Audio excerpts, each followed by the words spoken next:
Here we are, live from Venice, California.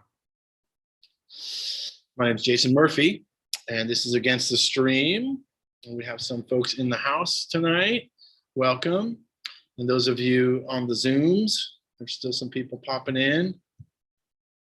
So we'll allow people to arrive.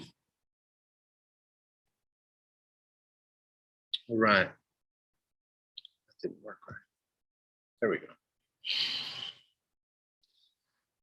So we're going to continue some of the discussion of the different classes or the different topics I've been working with.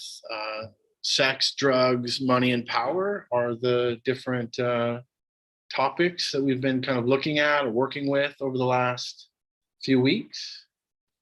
And so happy to continue that conversation, and I'm going to sit and do a little bit of meditation also, as we do every time, because this is a Buddhist meditation center and we like to meditate.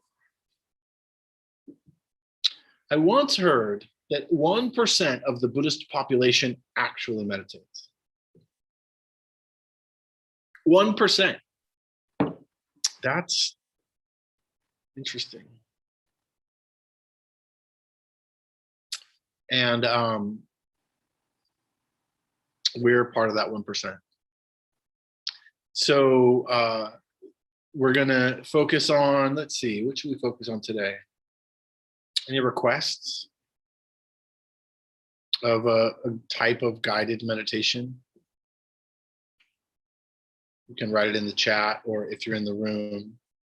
I was thinking kind of maybe a body-centered practice. Loving kindness. Some loving kindness. We've got some room for some metta. Let's do some metta. I'm always a fan. I've been steering away from the heart practices because Noah's been going through a series. But there's never too much metta in the world, right? There's always room for more. So thank you. We'll do that. Great. So one of the good things about metta or loving kindness, or what we call kind of the heart practices, is that, you know, the idea is that you want to be relaxed, right? You want to be in a relaxed state. What that means is like less tension in your body. Sometimes when you're in the more kind of traditional Vipassana posture, you know, there's like a, you know, try to be upright, but not rigid, and you know, this kind of thing. And it's fine to just be wherever you are, but at the same time, if you feel like you're in pain or something like that, like unfold your legs. If you want to lay down in such a way where you would be less likely to fall asleep. These are some of the suggestions around doing metta practice. And what I'll do is we're going to do just a few minutes of kind of guiding, kind of settling in, and then we'll kind of turn to metta. This is what I've talked about as a fusion metta practice. So it's a Vipassana metta practice, or insight loving kindness practice. So let's work with that. All right, so finding a posture that's workable, that's sustainable, where you can be relaxed and alert.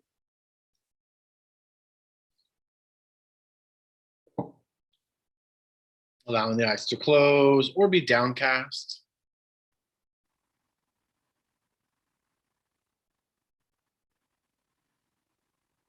It's important to recognize that metta or loving kindness is the opening of the heart. Settling the mind, opening the heart. Working with aversion, resentment, anger.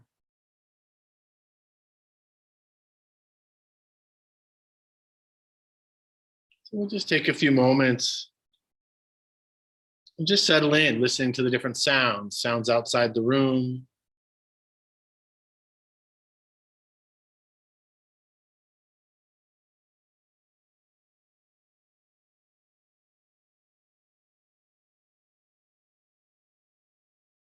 sounds inside the room.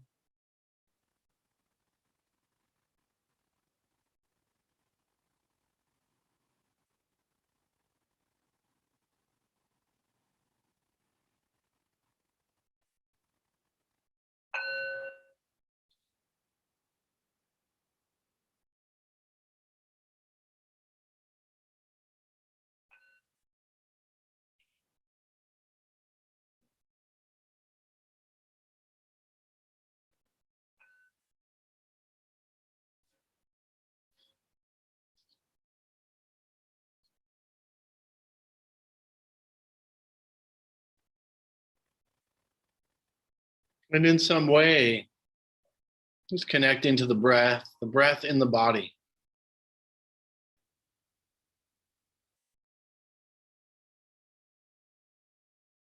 Feeling the body as it makes contact with either the floor or the chair, cushion.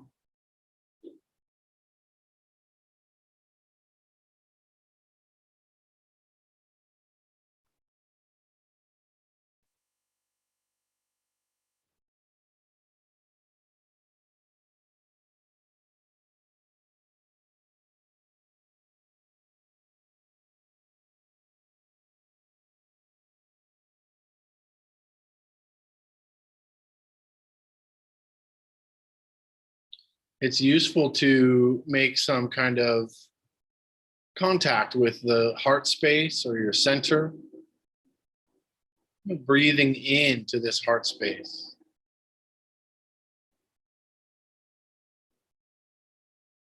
Sometimes people think of the area around the heart or the belly, wherever you can kind of make contact with your, let's call it your emotional center.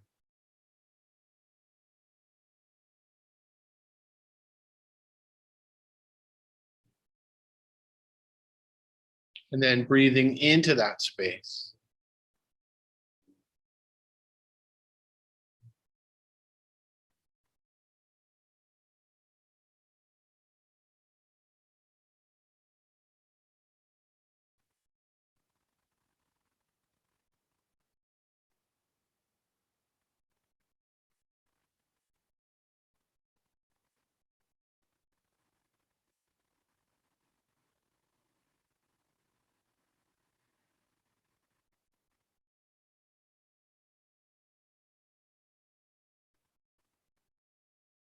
Seeing if you can come into some contact with your original goodness.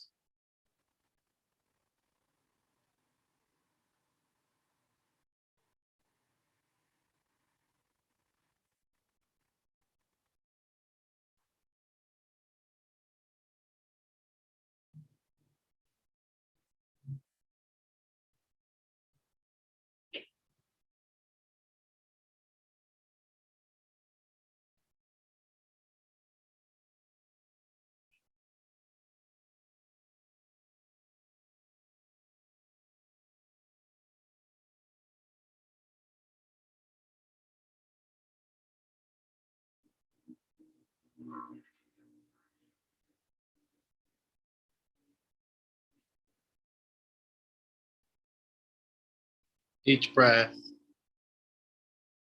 each moment.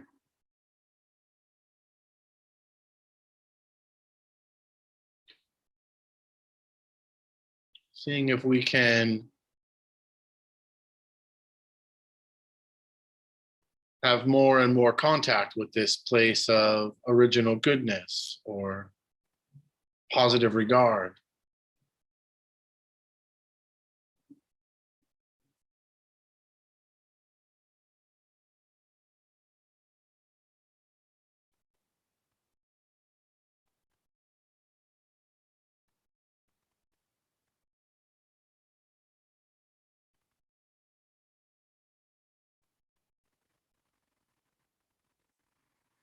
Sometimes using some kind of imagery can be helpful, like a gem buried somewhere in the chest or the center.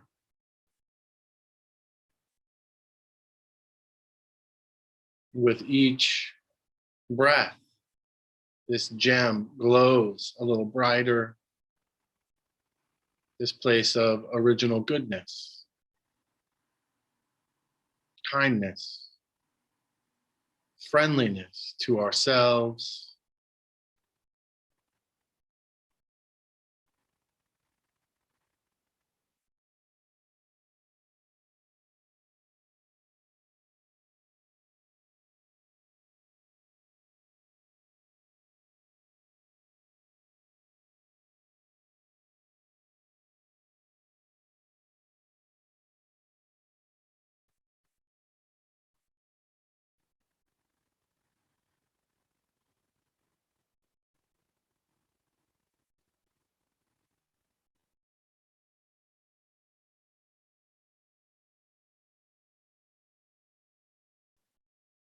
and then in some way, seeing if you can bring into your mind's eye someone you love or care for, a teacher or a benefactor,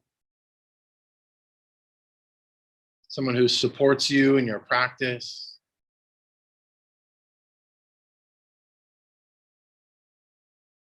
someone who's cared for you in some way, taught you.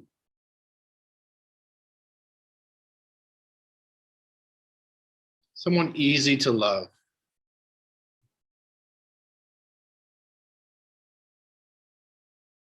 And in some way, bringing them into your mind's eye.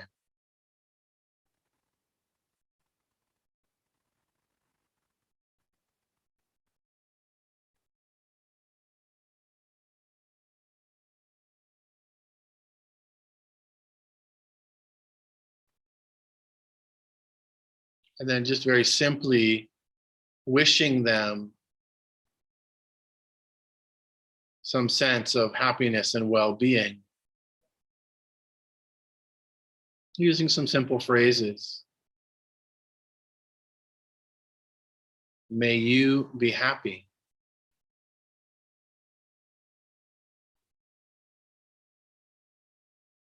May you be peaceful.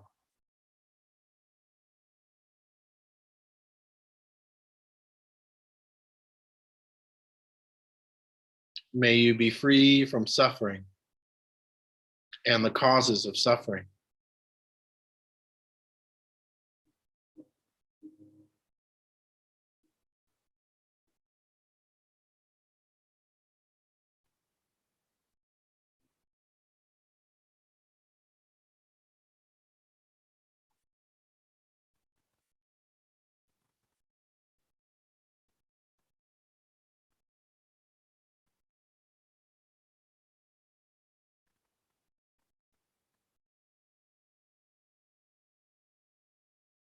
May you be happy.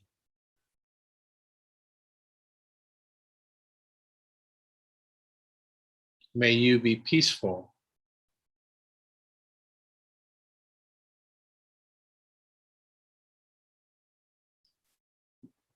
May you be free from suffering and the causes of suffering. Just continuing these phrases while holding this person, this being.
And then in some way,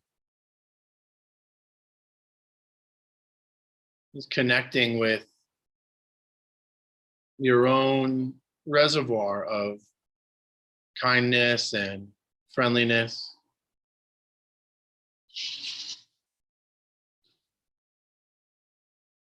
Perhaps envisioning this loved one or this benefactor wishing the same sense of loving kindness and care,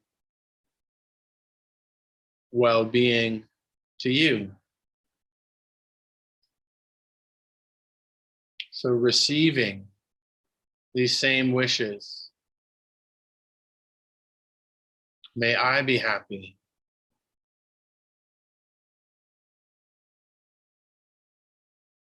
May I be peaceful.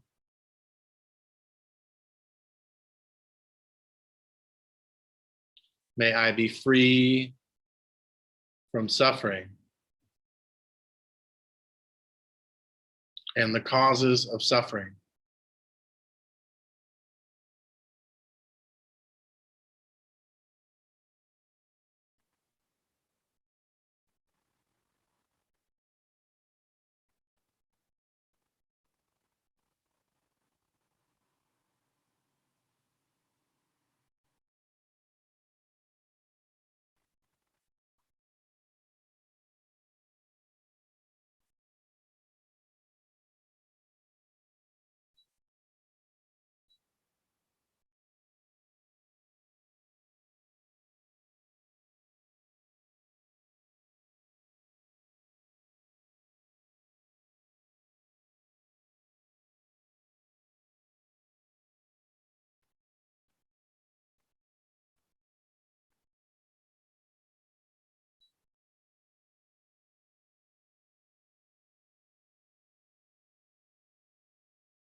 May I be happy.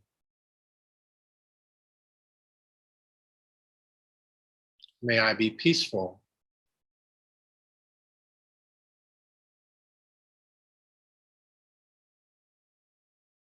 May I be free from suffering and the causes of suffering.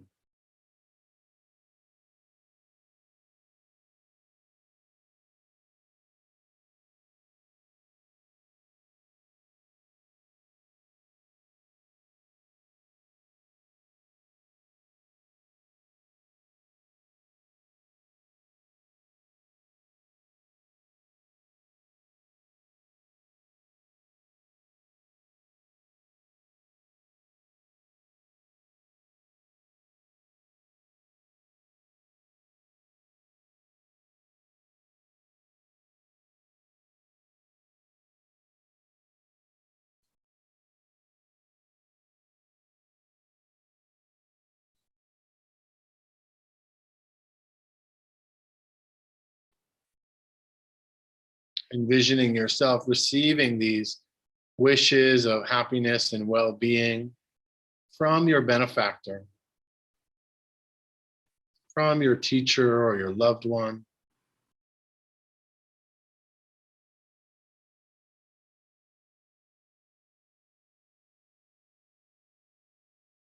And in the same way that they wish these aspects of kindness and compassion to yourself,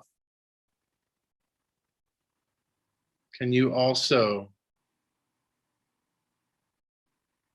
hold yourself with loving kindness, compassion?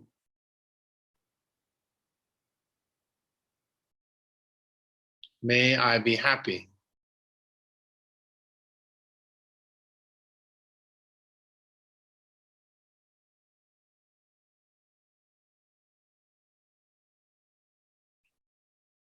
May I be peaceful.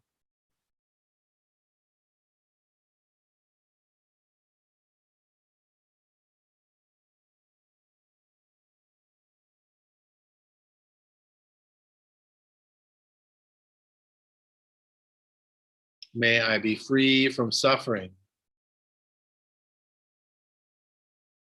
and the causes of suffering.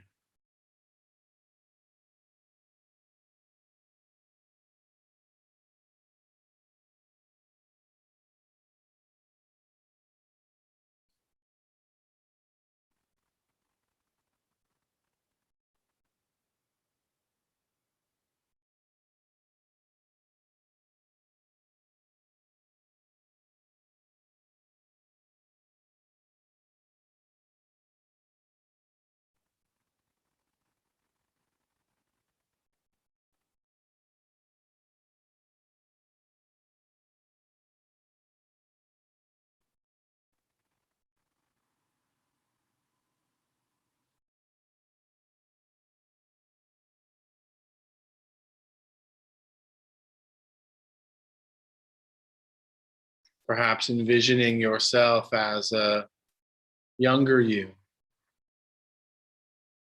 or maybe a time when you really needed some loving kindness.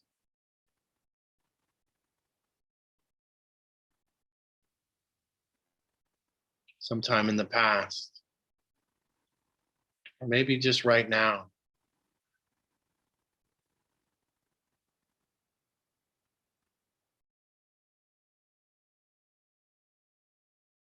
A time when you really struggled.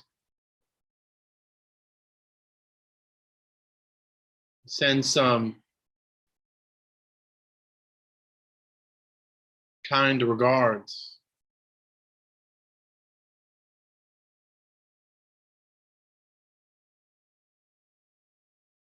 May I be happy.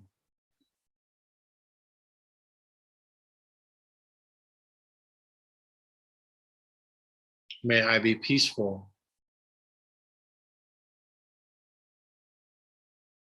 May I be free from suffering and the causes of suffering.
Happy, peaceful, freedom.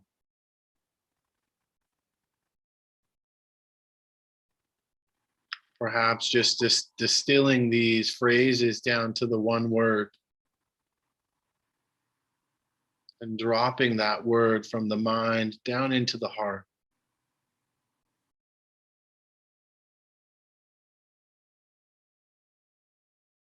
One drop at a time, filling our capacity to love and be loved, to heal, to care.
over and over again.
Feel free to stay with yourself.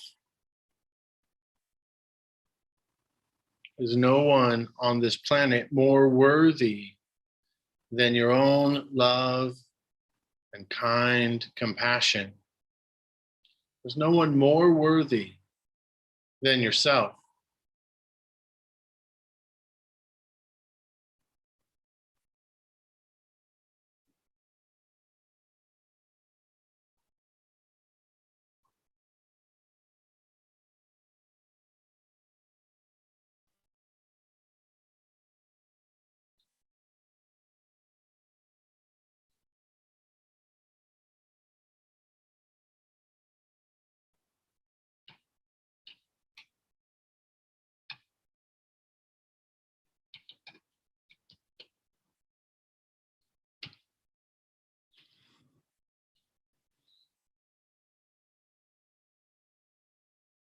May I be happy.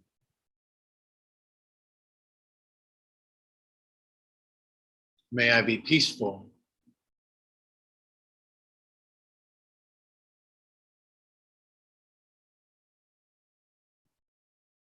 May I be free from suffering and the causes of suffering.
No part left out.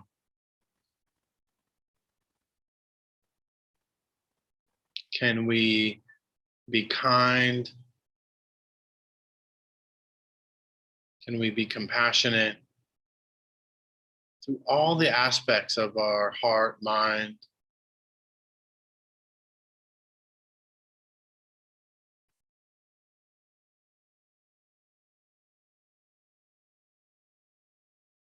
The dark shadows, the places we keep hidden, the guilt, the regret. We meet it with mercy.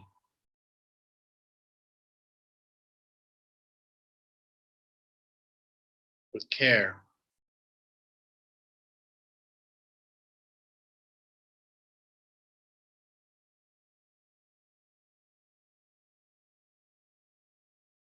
That part too, worthy of love and kindness.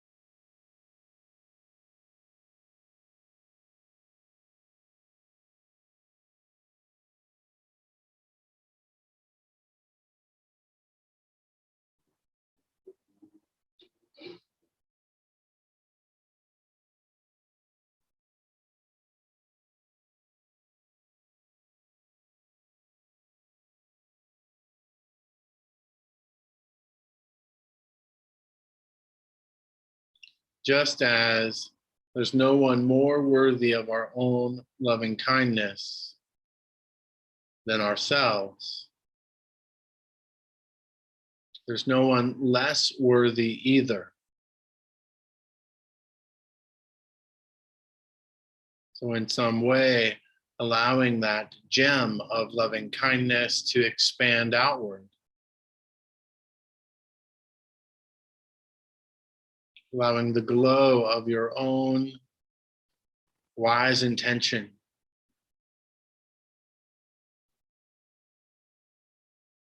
your own desire for happiness and well-being to expand beyond your body,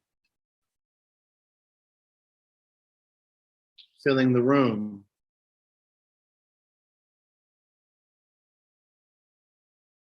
Those around you,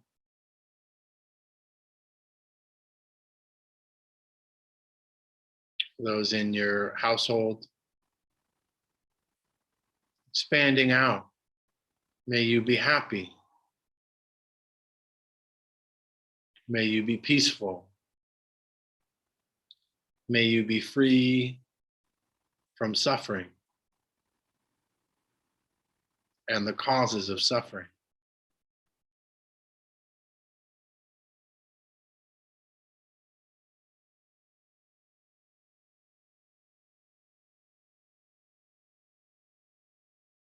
And expanding out to the neighborhood, leaving out none, friends, people you barely know, the asshole on the corner.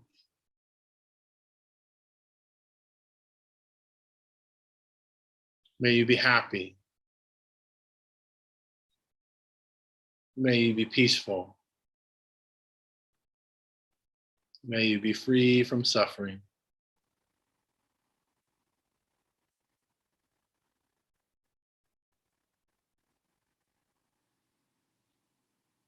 Outward.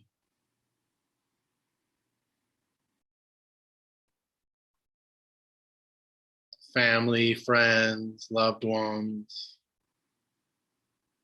neighbors,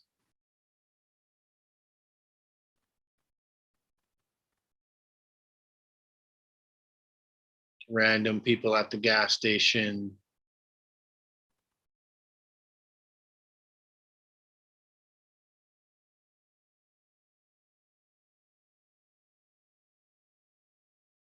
your city,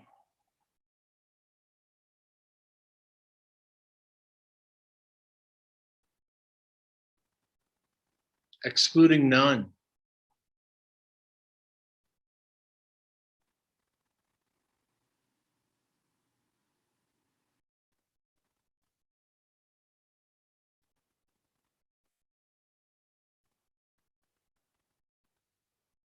Expanding out to the country, happy, peaceful, free.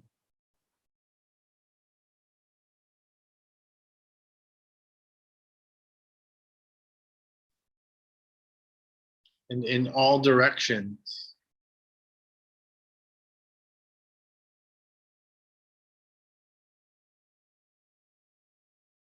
To all aspects of humanity,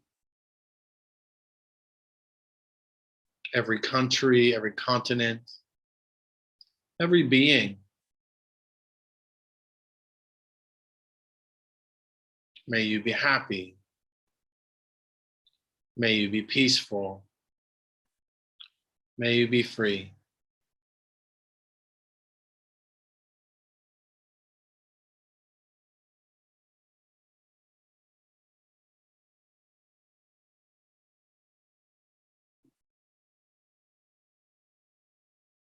Expanding further. All the animals, the oceans and the lands,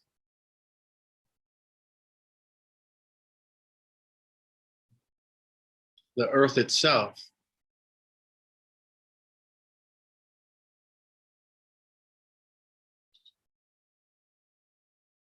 May all beings be happy.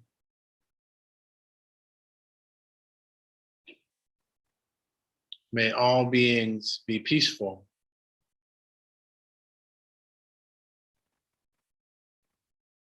May all beings be free from suffering and the causes of suffering.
Right.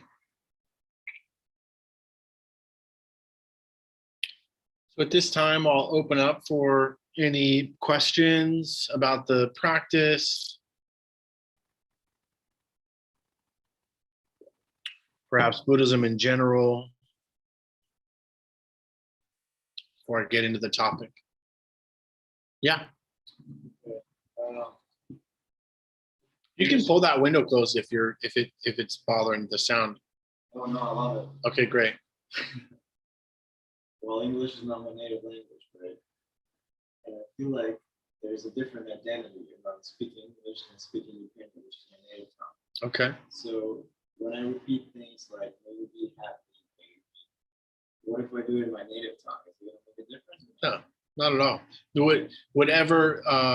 So the Buddha, as he sent his monks out in all directions, he sent one in each direction, and said, "Speak in the idiom of the language of the, or speak in the language of the people. Speak in the idiom of the people." Right. So this is one of the reasons why we talk the way we talk here, because I'm not trying to be anyone other than who I am, right?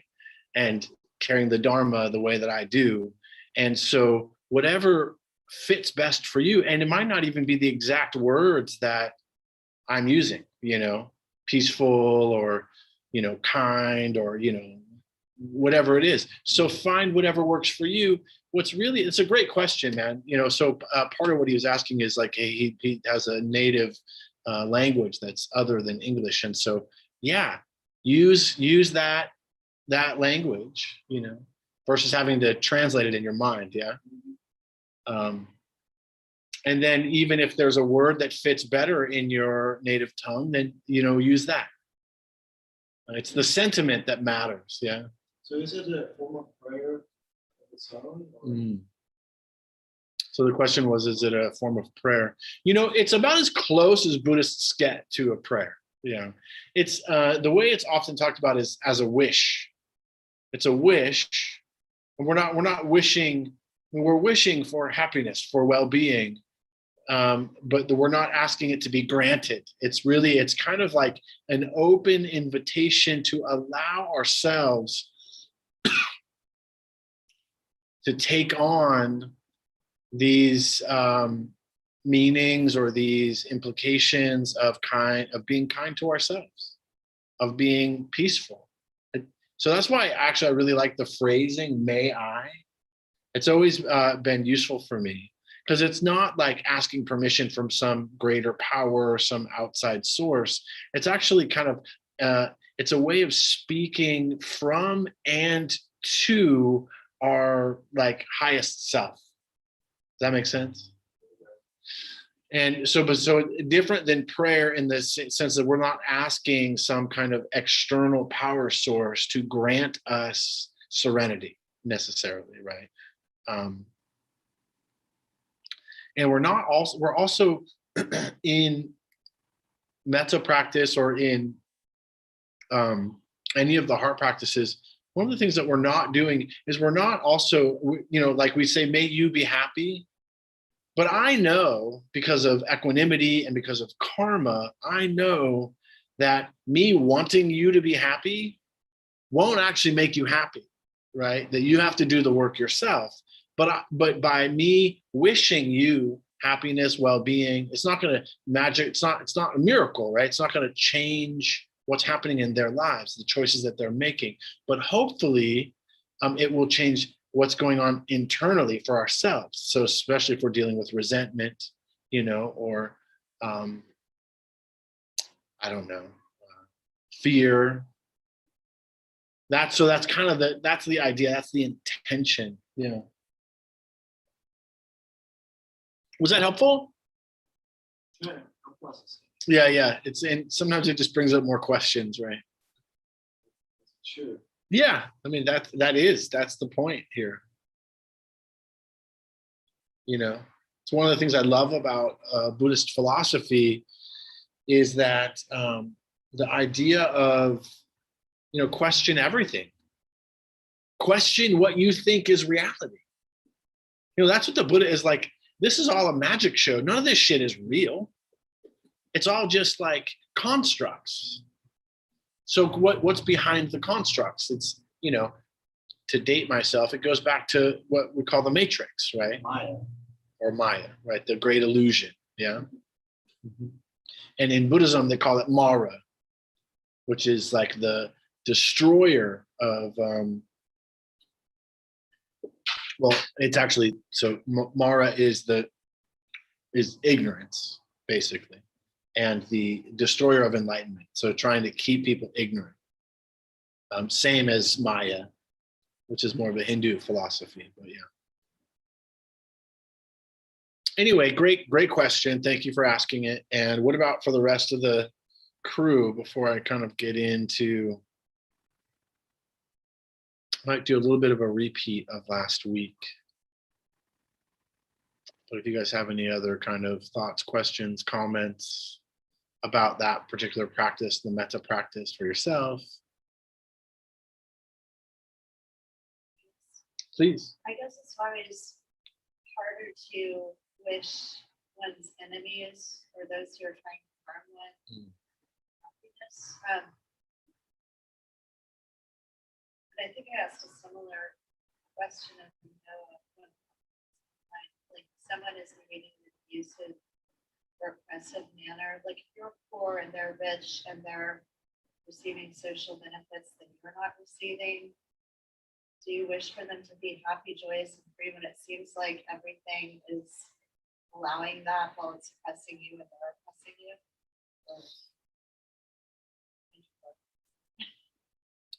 Yeah, I mean, I think like it's important to keep it simple, and that's why I use the phrasing like, yeah, don't may Donald Trump be happy. I want Donald Trump to be happy. I actually do. I may not want to ever talk to him. I don't think he should be president, but I do want him to be happy. Hey, listen, if he's happy and president. Yeah, I mean, that's the other thing, right? So happy, the jailer or the warden, may that warden be peaceful in their heart. They're going to be less oppressive if they're happy. Hopefully, right? And may we all be free from suffering, because all of this derives from suffering and avoidance of suffering, whether it's greed or hatred or delusion. It's all part of what the Buddha called the three poisons that are affecting all of us everywhere, all the time, unless we're fully awakened, fully enlightened, which I'm pretty sure I'm kind of far from. But at least I have less dust in my eyes now.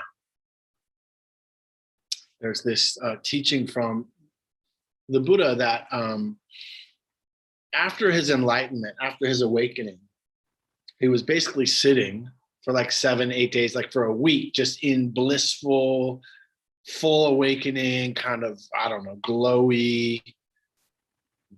This is what's up. Like I've arrived. I've completed the task, basically.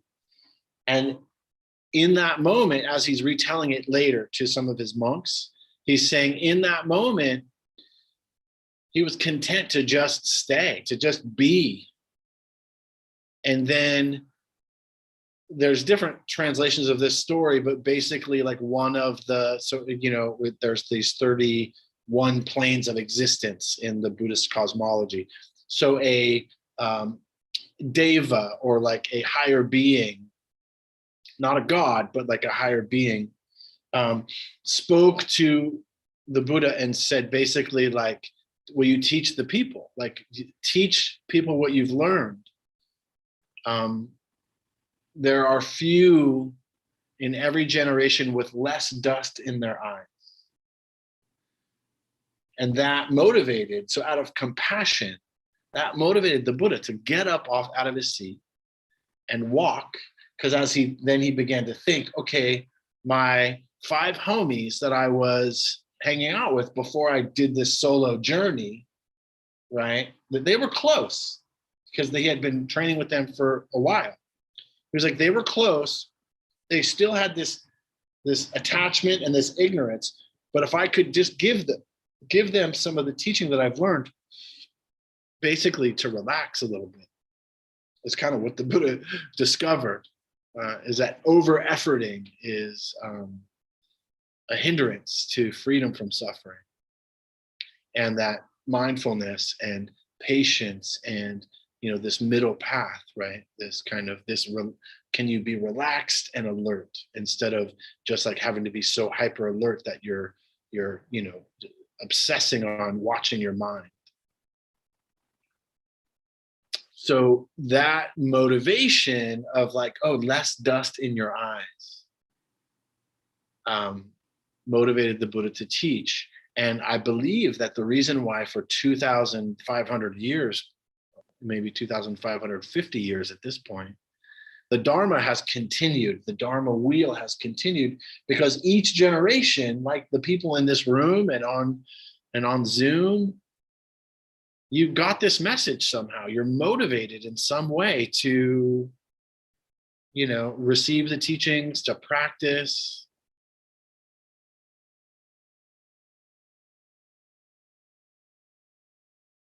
And it's a good thing.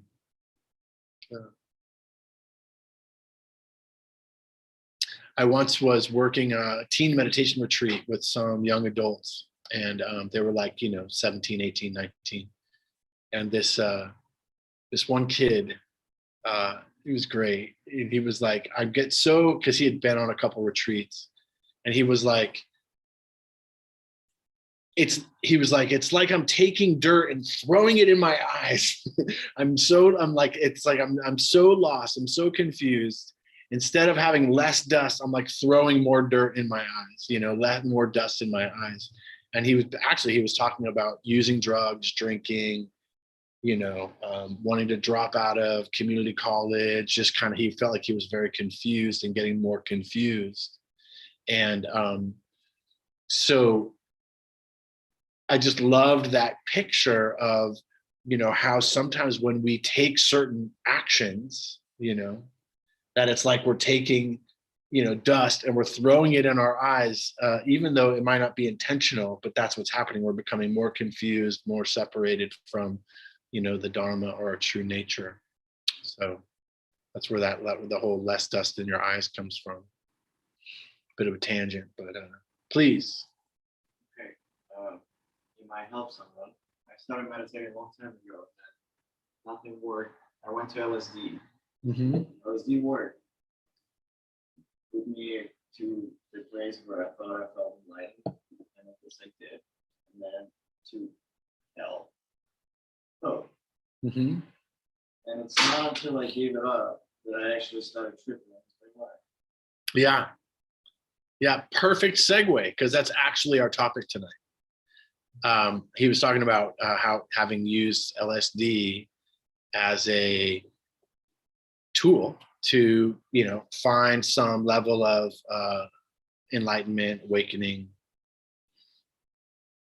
But then also there's the negative of that, right? There's the heaven realms of being on hallucinogens, and then there's the hell realms of being on hallucinogens,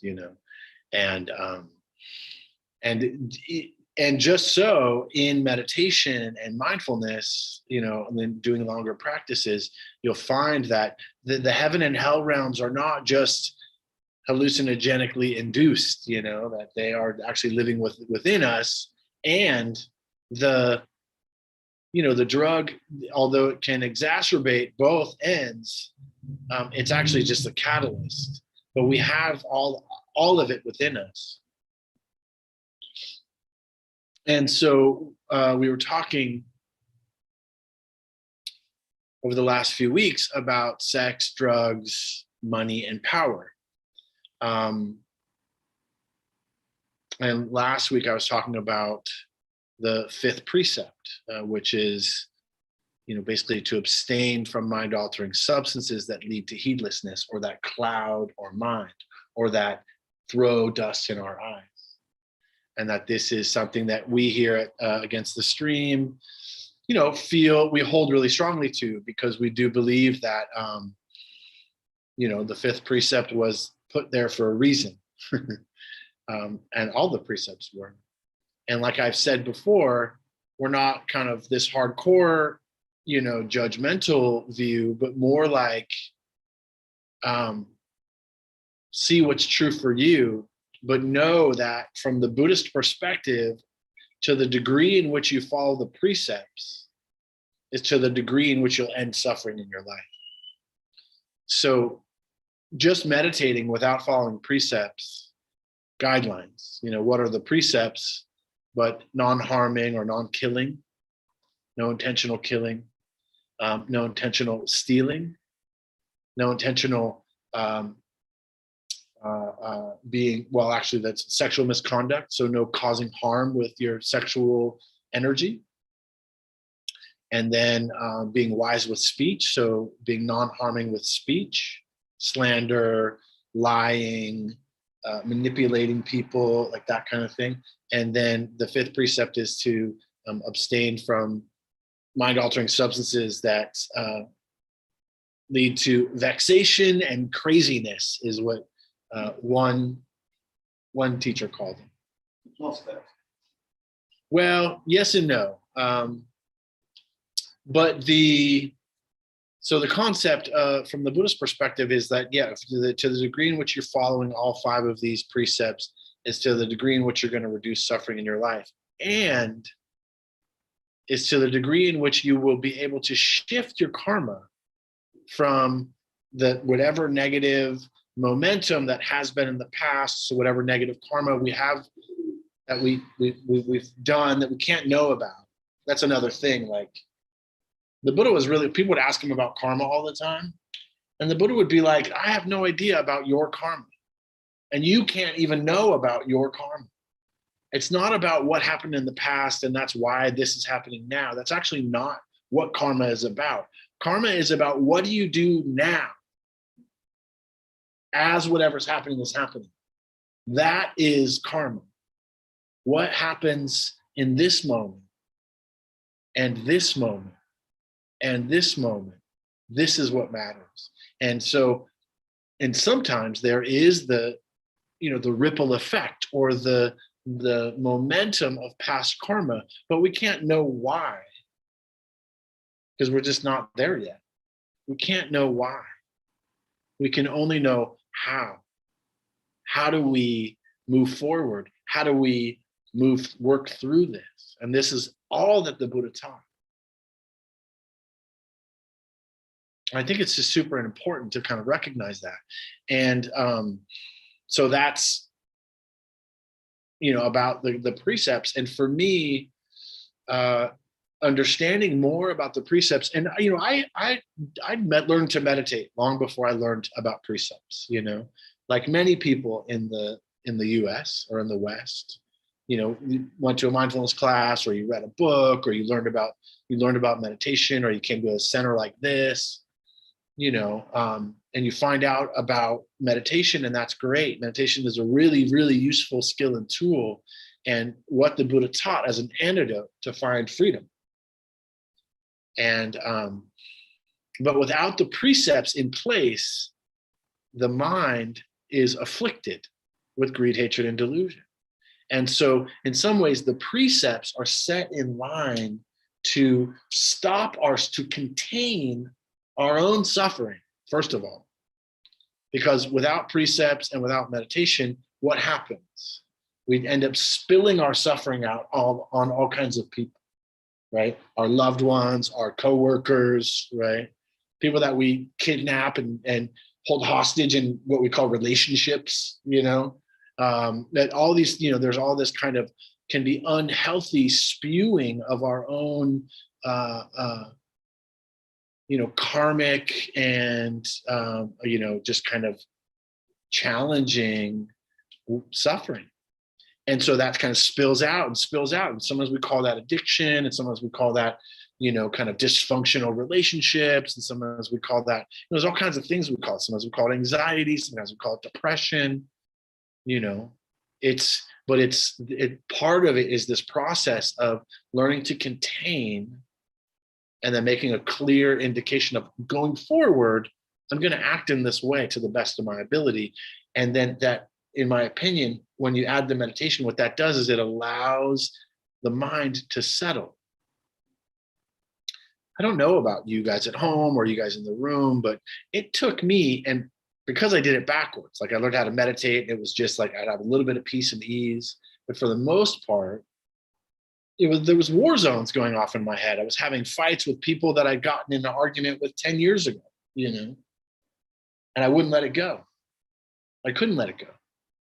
There's regret, remorse, or I was playing out future scenarios and how I was going to get them and do this and get that and win this and have that, just all of this kind of, and it took me a while to learn that there's some settling that can happen.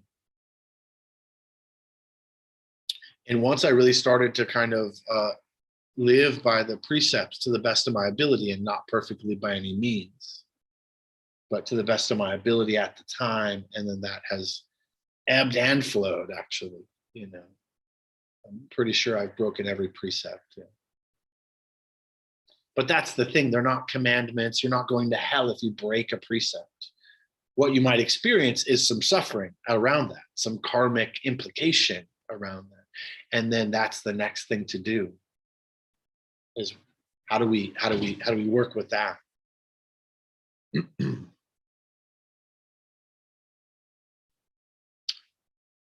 Any thoughts or reflections? Anyone at home or questions or in the room?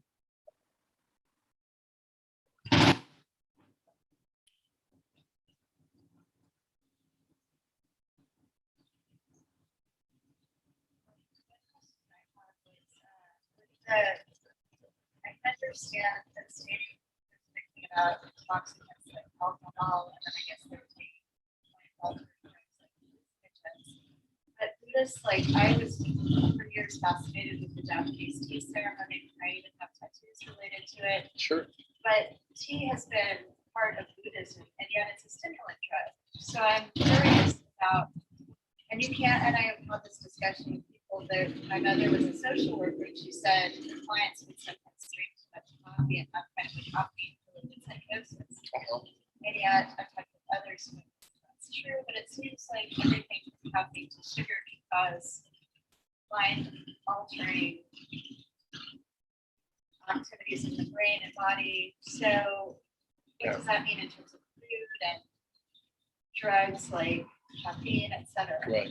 Why are you asking that question? It just seems like, okay, maybe it's just this, but then it also seems like built into it is a certain impossibility of walking. You mean like to the Precepts in general, but I Sure. was just looking about. Yeah, no, it's a great, I'll kind of reiterate. She was asking about tea, which I've thought about and talked about quite often. And like that extreme, or like cigarettes, or, you know, for another extreme, or, yeah, the key, I think, for me is one, yeah, we can take any of these things to the extremes. You know, the Jains, have you ever heard of Jainism? Oh yeah, the insects. So yeah, the Jains, they went to such a degree of not causing harm. They walked around naked because wearing clothes was killing something. They didn't eat anything that was from the ground because in the harvesting of picking vegetables, they would kill the bug, right? So what happened to the Jains?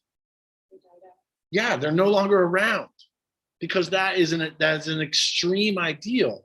And what I love about Buddhism is that the Buddha's path, the Buddha's teaching, is to find the middle way from either extreme heedlessness and extreme, right? And he actually learned from the Jains. Like, okay, that was a little bit, those guys were kind of extreme, right? And it's a beautiful ideal, but it's an ideal. And so to answer the question about caffeine, yeah, for some people, each of us has to, I think, find our own relationship to what substances, you know. Caffeine, for some people, caffeine is lifeblood. For me, if I don't have 2 cups of caffeine, and, you know, 2 cups of coffee a day, that's about my limit. I'm good with that. I know that I that's going to work for me.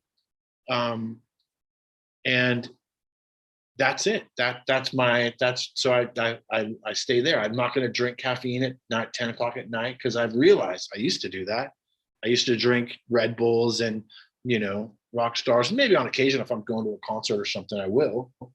But finding our way with it, and also the leads to heedlessness.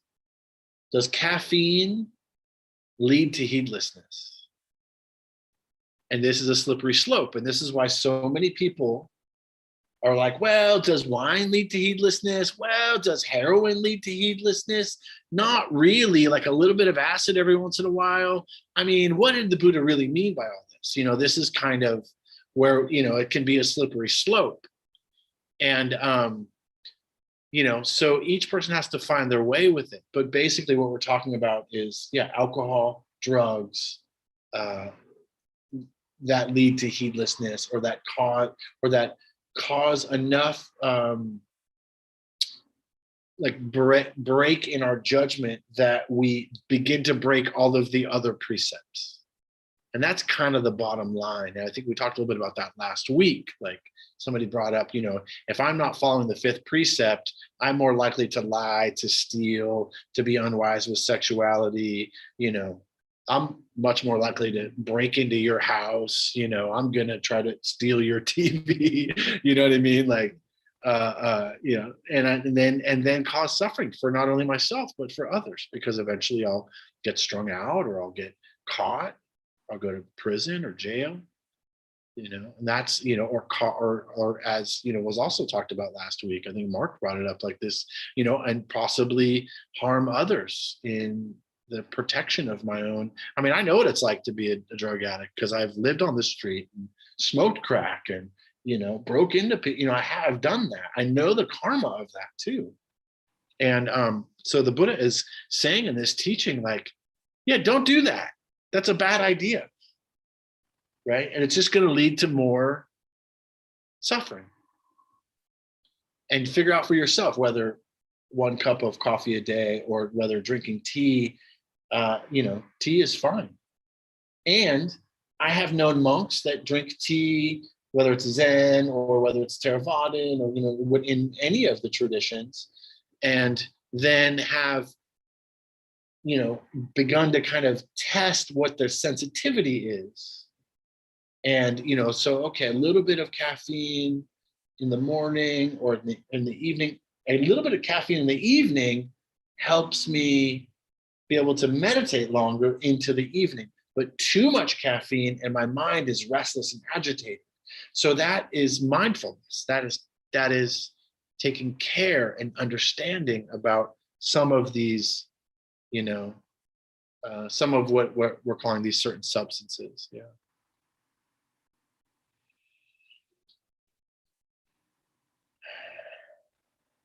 Was, I think, another point that I had. Mindful consumption. Because one of the realities is that that we are all addicted to thinking. We're addicted to thinking. We think about thinking. We think about thinking about thinking. Like, we're just addicted to thinking. And that there's so much, we're so addicted to thinking that we're addicted to thinking about thoughts that we haven't even thought about yet. You know what I mean? Like, we don't even know what we don't know, but we want to know. And that spins us out of control. We get lost in that. And that's, again, anxiety, depression, overthinking, striving. And in some ways we can get, so, that's kind of the Buddhist perspective, is that, every one of us has some form of addiction. We're addicted to greed. We're addicted to hatred. We're addicted to delusion, in varying sense. And what is Buddhism saying, or what is the teaching or the practice saying? But can we wake up? Can we have less dust in our eyes? And that we can all look, and we all need to examine our relationship to these things. And that's why there's 5 precepts. And, not 300. Because 5 is kind of manageable. It's brilliant of the Buddha. Brilliant to be like, okay, 1 is not enough. Like, don't kill. Ahimsa, don't kill. 1's not enough. 2, 3, 4, 5. What's the basic being a good human in the world? Let's give them 5. I mean, brilliant. I guess that guy had some kind of smarts.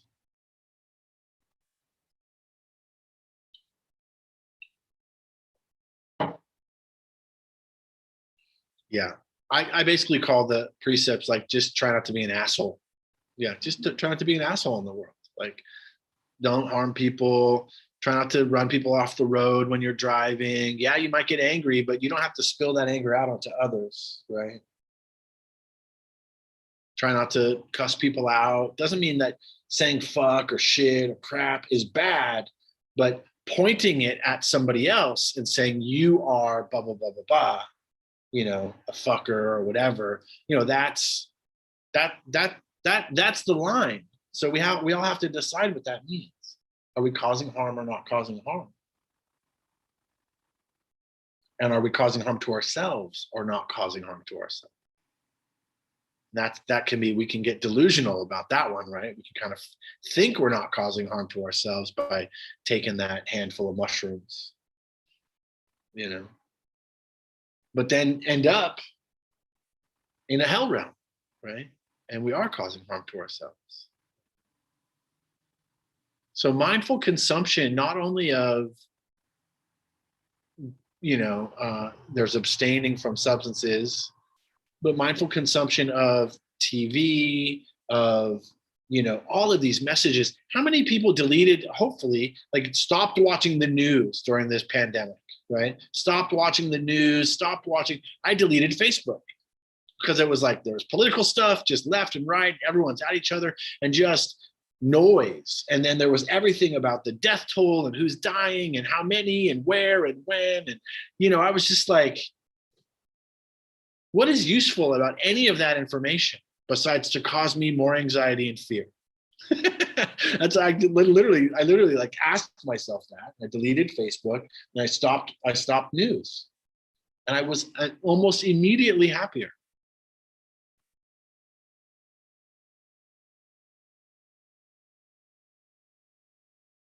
So mindful consumption, mindful consumption of caffeine, mindful consumption of food, mindful consumption of media. Don't get sucked into the greed monger, the new this or the new that, right? The new iPhone or this is better than that, But we get sucked into it. And then we need to forgive ourselves and come back to balance, One of the last, I'll open up for another spot of questions, but one of the things that I just loved, I heard a teacher say some years ago, is that the precepts are like north on a compass. It's like the heading, the direction that we need to go. And we're all in our own boats. And we're trying to stay to our heading to go north, but the tide is going to carry us off our heading. And this is the temptations of greed, hatred, and delusion. And it's our work to right ourselves again and again and again towards our heading, which is, freedom from suffering and the causes of suffering. And so that it's not a, get it, learn it, do it perfectly right off the bat. Like that's not the case. But instead, what can I learn today? How can I move a little bit closer to being in line with these precepts, with my practice? And to be kind and gentle to ourselves.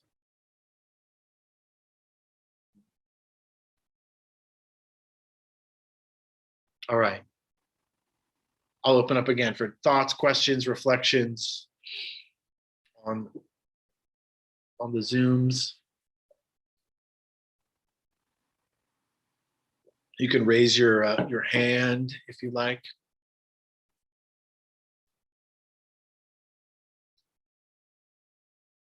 Or not. We'll just end early. Any other thoughts in the room? Please. I like the visualizations earlier in the meditation, being able to go back to kind of core self, original untainted self. Original goodness is I love that. Yeah. It's really good. The visualizations will help bring you to that experience. And also the visualization of like a diamond or a heart, you said the gem. I was kind of searching like, well, what would my heart look like? First it was like bright, shiny diamond that didn't fit. Then it was kind of like orange. Like an amber. Yeah. So that fits. That seems like what's happening. So just kind of exploring like what fits. Yeah. There, and that really helped bring it. Great. So I like that. To go in there to do that, it was awesome. It was amazing. But just it's how powerful the visualizations are. Bring you back and almost kind of feeling like okay, like what were my original, like, how far back can I remember? I had a visualization of me like running from family house, just like kind of free and happy, Right. safe, and just running around. I'm like, oh, I'm gonna be that guy. Uh-huh. Like, Yeah. trying to like channel him, Yeah. be him, and bring him into the meta and like trying to send him some meta. So it was really cool. I Yeah, love that great. Great. Thank you for sharing that. I never know how that's going to land. I basically teach what works for me, and with the hope that other people will find it. And yeah, mine's a ruby. Yeah. And then that expansion. I always feel like visualizing kind of this glowing gem that was obscured or buried, and that we have to uncover. Yeah. So cool. Thanks for sharing that.